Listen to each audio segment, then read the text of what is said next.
মেঘনা উপজেলার দ্বিবার্ষিক সম্মেলনের যে বর্ণাঢ্য আয়োজন, এই আয়োজন আমি এতই অনুপ্রাণিত এবং মুগ্ধ হয়েছি যে এটা ভাষায় প্রকাশ করতে পারবো না।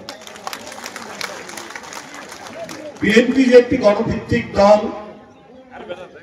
বিএনপি যে এদেশের দেশপ্রেমিক মানুষের দল এবং এদেশের মানুষের যার হৃদয়ের মধ্যে প্রথম বাংলাদেশ আবার শেষ বাংলাদেশ এটি ধ্বনিত হয়, সেটা প্রমাণিত হয়েছে আজকের এই মেঘনা উপজেলার দ্বিবার্ষিক সম্মেলনে উপস্থিত হয়ে এত মানুষের সমাগম। বন্ধুরা আমার, আজকের যে সংসদীয় এলাকায় আমরা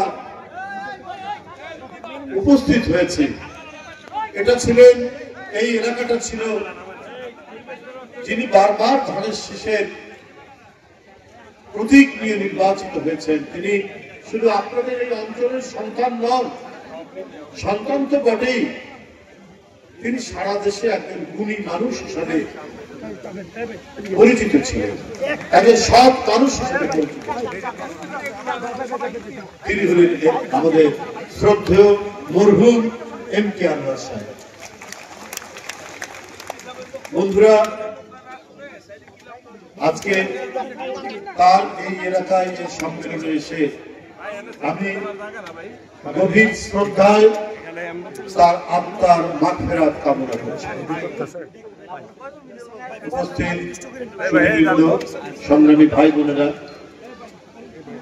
এই অঞ্চলে বিএনপির এম.কে. আনোয়ার সাহেবের যে পতাকা, সেই পতাকা হাতে ধারণ করে কাজ করছেন প্রিন্সিপাল সেলিম ভূঁইয়া সাহেব। সেলিম ভূঁইয়া সাহেব তিনি কলেজের প্রিন্সিপাল নন, শুধুমাত্র দীর্ঘদিন তিনি অধ্যক্ষের দায়িত্ব পালন করেছেন এবং সারা বাংলাদেশের শিক্ষকদের উনি নেতা। সারা বাংলাদেশ এক নামে চেনে অধ্যক্ষ সেলিম ভূঁইয়া সাহেবকে।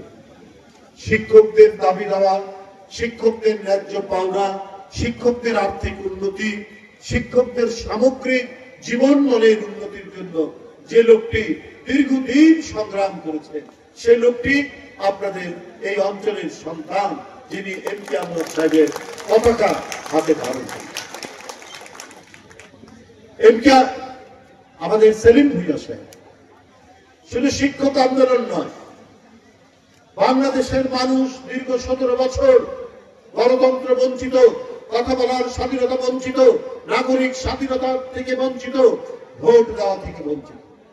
এর জন্য বাংলাদেশ জাতীয়তাবাদী দল এবং গণতন্ত্র দলগুলো 16-17 বছর শেখ হাসিনার ভয়াবহ নিপীড়ন নির্যাতনের মধ্যে তারা সংগ্রাম করে এসেছে। সেই সংগ্রামের একজন সাথী সেলিম ভূঁইয়া সাহেব। আমি যখন কারাগারে গেছি, যে দেখি সেলিম ভূঁইয়া। আমরা যখন মিছিল করি, সেই মিছিলের অগ্রভাগে সেলিম ভূঁইয়া। একের পর এক মামলা, মিথ্যা মামলা, বিভিন্ন ভয়াবহ মামলা, সেই মামলায় জর্জরিত করার পরেও সেলিম ভূঁইয়াকে নামাতে পারে। এখানে আমাদের আরো সহকর্মী রয়েছেন, তাদেরও নিজ নিজ এলাকায় যথেষ্ট অবদান রেখেছেন। সহসাংগঠনিক সম্পাদক মুস্তাক মিয়া, তারেক মুন্সি, তারা, তারপর আক্তার, এরা দীর্ঘদিন ধরে সংগ্রাম করেছে। কিন্তু ঢাকায় আমার পাশাপাশি আমি সবসময় দেখেছি সেলিম ভূঁইয়া কি নিপীড়ন নির্যাতনের শিকার। তার মতো একজন অধ্যক্ষ মানুষ সুখী জীবনযাপন করতে পারতেন, কিন্তু সুখী জীবনযাপন এটাকে তিনি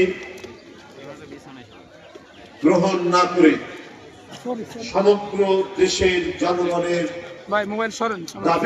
সংহতি জানিয়ে তিনি এই কাজ। যদি শেখ হাসিনার পতন না হতো, শেখ হাসিনা যদি ক্ষমতায় থেকে যেতেন, আমরা যারা এখানে, আমি, সেলিম ভূঁইয়া, মুস্তাক, আমরা এখানে যারা আছি, প্রত্যেকের ফাঁসি দিয়ে দিত সে। কারণ এই মহিলার তো কোনো কাণ্ডজ্ঞান নেই। এই মহিলা তার গদি, তার সিংহাসন রক্ষা করার জন্য কে বাঁচলো কে বললো, এটা কখনোই সে গ্রাহ্য করেনি। যে মহিলা তার ক্ষমতায় থাকার জন্য 5 বছরের শিশু আহাদকে হত্যা করতে পারে, যে মহিলা 14 বছরের একটি কিশোর গাজীপুরে তার শরীরে 40টি গুলি করতে পারে, যে মহিলা মুগ্ধের মতো একটি ইউনিভার্সিটির ছাত্র তার সহকর্মীরা পুলিশের গুলি খেয়ে লুটাচ্ছে, তাদেরকে পানি দেওয়ার জন্য পানি লাগবে বলে ছুটে গিয়েছে, এদেরকে যে হত্যা করতে পারে সে তো আমাদেরকে বাঁচিয়ে রাখার কথা নয়, আমাদেরকে সে ফাঁসি দিয়ে আল্লাহ রাসূল রহমত। এই শিশু বাচ্চারা তাদের অভিভাবকরা সহ যখন রাস্তায় নেমে এসেছে, একের পর এক অকাতরে জীবন দিচ্ছে। বেগম রোকেয়া বিশ্ববিদ্যালয় রংপুরের আবু সাইদ নিজের পাঞ্জাবি, নিজের শার্টের বোতাম খুলে পুলিশের গুলিকে যখন বরণ করে নিয়েছে, তখন সারা বাংলাদেশের মানুষের রক্তের লৌহকণিকা, শ্বেত কণিকা জেগে উঠেছে। এই এক রাক্ষসী, এই এক দানব ও বাঁচিয়ে রাখলে বাংলাদেশ শুধু নয়, বাংলাদেশের স্বাধীনতা, সার্বভৌমত্ব, বাংলাদেশের ইজ্জত সম্মান আর থাকবে না।